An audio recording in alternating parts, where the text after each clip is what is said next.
আজ আমাদের সুন্দরবন যাওয়ার কথা ছিল, সবাই কত প্ল্যান করেছিলাম, কত এক্সাইটেড ছিলাম, কিন্তু শেষ মুহূর্তে কিছু কারণে ট্রিপটা আর হলো না।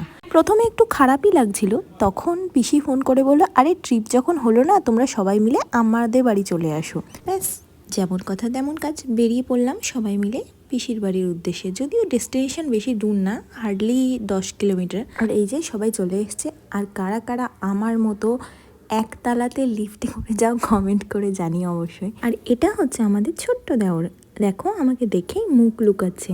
ছোট্ট হলে কি হবে, বৌদির সাথে খুনসুটি করতে কিন্তু কোনো অংশেও কম না।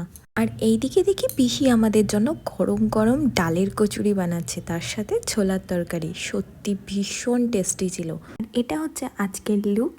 সবাই মিলে গল্প করতে করতে এদিকে দুপুরে খাওয়ারও টাইম হয়ে গেল। আর দুপুরে রান্নার প্রিপারেশন চলছে, অথেন্টিক বেঙ্গলি থালি, মাটন ভাত। বাঙালিরা এটা পেলে মনে হয় আর কিচ্ছু চায় না। তারপর খাওয়া শেষে একটুখানি হাঁটতে গিয়েছিলাম ছাদে। ছাদ থেকে দেখো দক্ষিণেশ্বর মন্দির দেখা যাচ্ছে। দিনের শেষে এটাই বুঝলাম, সবসময় প্ল্যান ক্যান্সেল হলে খারাপ হয় না, কিছু সময় আমাদের প্ল্যান ক্যান্সেল হওয়াও ভালো।